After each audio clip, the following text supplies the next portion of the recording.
Maraming salamat at magandang gabi muli sa inyong lahat. Isang malaking karangalan na nagkaharap-harap muli tayo at napapansin ko palaki ng palaki ng palaki ng palaki ang ating grupo. Just 4 months ago to be exact, October 8 of 2024, hindi ho ako ang dapat nakatayo sa harapan ninyo ngayong gabi. 4 months ago, hindi ko nakitaan ang aking sarili na ako'y muling iikot sa buong Pilipinas, mangangampanya, at higit sa lahat, hindi ko nakitaan na ang kinakampanya ko pala yung sarili ko na. I was invited January 28, 2024 to be part of the coming out of Hakbang na Maisog sa Davao. Upon the invitation of President Duterte and of Cabinet Secretary Juni Basto. And so I went doon sa January 28, 2024 event natin sa Davao. Ang Hakbang na Maisog is a social movement that's advocating for transparency, accountability, peace, and security. And just a brief background, noong January 28, 2024, ang mahigpit na tinututulan ng Hakbang ng Maisog ay yung huwad na People's Initiative at Peking Charter Change. Yan ang mahigpit na tinututulan ng Hakbang ng Maisog.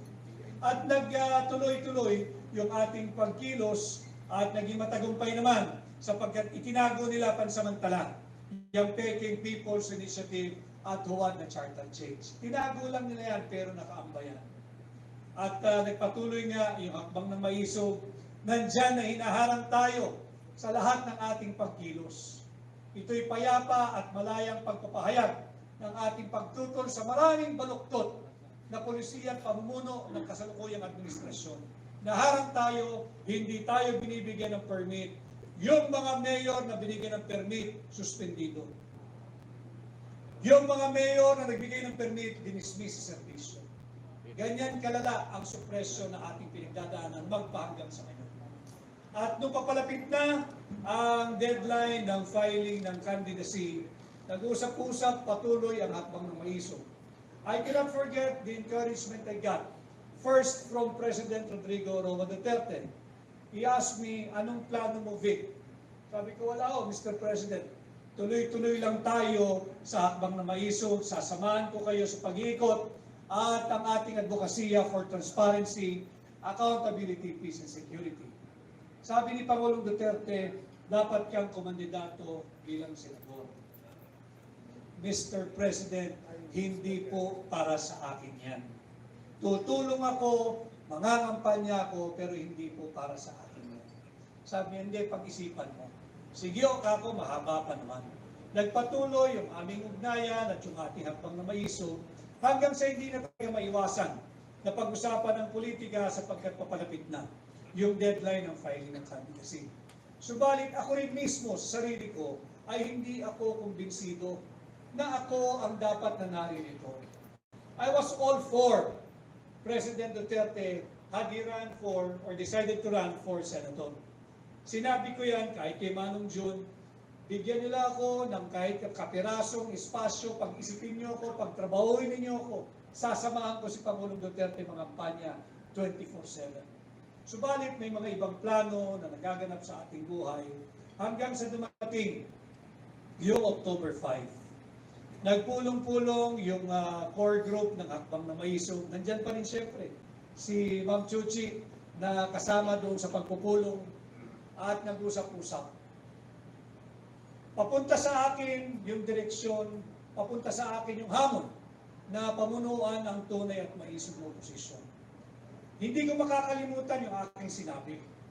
Why should I even consider running for senator?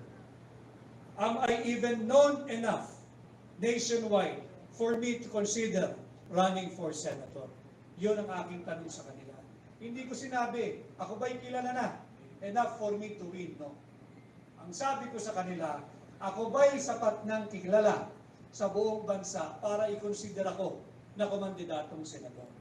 Subalit yun nga, nung gabing yun, nabuo ang consensus at lahat ay nagsabi na tutulong sila at all the way at ating tinanggap ang hamon na pamunuan ang tunay at maisog na posisyon.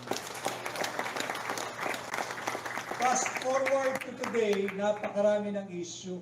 Hindi na lamang yung Peking Charter change at tuwan ng People's Initiative. Kasalukuyan, nandyan yung laganap at talamak na korupsyon. Grabe ang kurakot sa gobyerno. At yan ay napatunayan natin nung ating ipinakita kasama si Pangulong Duterte at si Congressman Sig Ungab, yung mga blanco doon sa tinatawag nating Final Bicameral Conference Committee Report.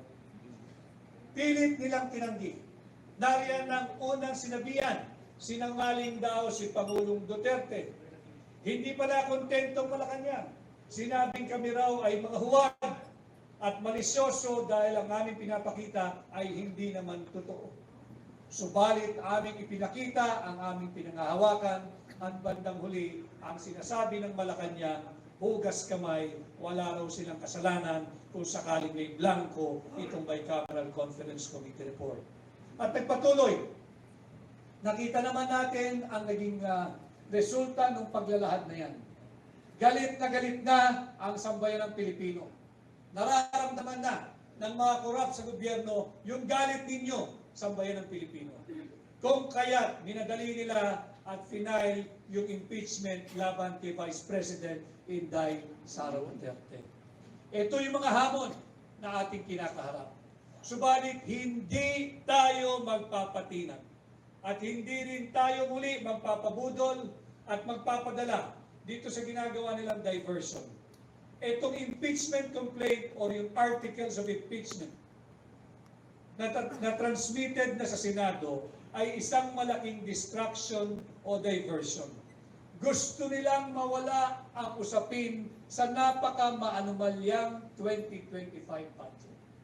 Yung 2025 budget is illegal, immoral, criminal, unlawful, and unconstitutional. Subalit makikita natin, hindi lamang yung 6.325 trillion 2025 budget ang kanilang ninanakaw.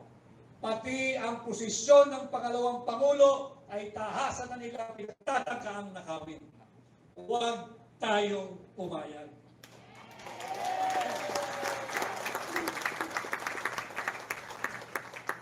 Ilang elitistang mangbabatas, lagay nyo ng 300 elitistang mangbabatas. Laban sa 32 milyong Pilipino, kasama ako, kasama kayo. Yan ang ninanakaw nila sa atin. Huwag tayong pumayag, makipaglaban tayo. Protektahan natin, hindi lamang si Inday Sara Duterte, kundi ang posisyon ng pangalawang Pangulo. Protektahan natin ang sagradong mandato ng 32 milyong Pilipino who lawfully, legally, constitutionally, and democratically elected Inday Sara to be our Vice President. At ngayon gabi, isang gabi ng fellowship and thanksgiving, maraming salamat. Alam mo ninyo, when I decided to accept the challenge na pamunuan ng tunay at may posisyon, lininaw ko sa ating mga kasama sa akbang na maisog, wala tayong partido. Wala tayong pananalapi at wala tayong sapat na materyales. That was level 5. Mikot po tayo, hanggang sa ngayon mikot tayo sa lahat iba't ibang panig ng Pilipinas. And I would like to say thank you to all of you.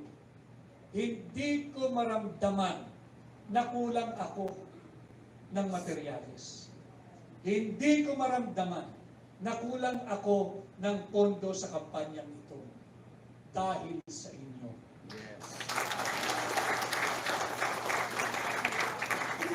Ang dami kong nakakaharap na tao, yung issue, ito'y galing sa kanilang perang pinaghirapan. Na dapat sana ay iuwi na lamang nila para merong pagkain sa kanilang hapagkainan. Subalit, binibigay nila ito sa ating kampanya. Hindi dahil ako ay si Atty. Vic Rodriguez. Hindi. Nalalaman ko yung kahulugan. Sa bawat sentimo, sa bawat pisong ibinibigay ninyong tulong sa ating kampanya. Gusto ninyo ng pagbabago. Gusto ninyo ng katinuan sa gobyerno. Gusto ninyo na higit na mabuting bukas para sa atin at higit sa lahat para sa ating mga anak.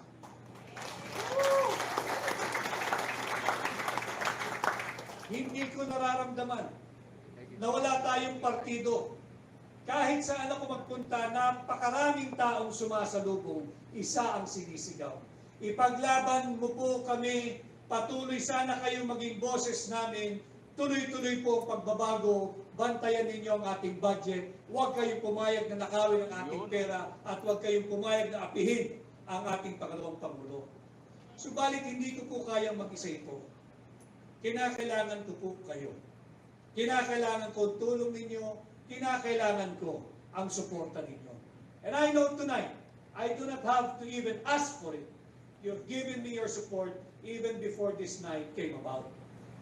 Nararamdaman ko yung inyong tulong, yung inyong tiwala, yung inyong suporta. At ito rin po ang aking inspirasyon. Sinabi ko ho sa aking core group, salamat kay Manong John Evasco, tinanggap na maging campaign manager. Salamat sa aking mga kasama. Alam mo nila, kahit si Yusek Pen Libres, nakakaramdam din po ako ng pagod katulad ninyo. Subalit sinabi ko sa kanila, wala akong karapatang magsalitang pagod ako, hindi ako lalabas, hindi tayo iikot. Sapagkat nakikita ko sa lahat ng panig ng Pilipinas, napakaraming volunteers na kumikilos para sa ating kampanya. At hindi ko po kayo bibiguin. Yes.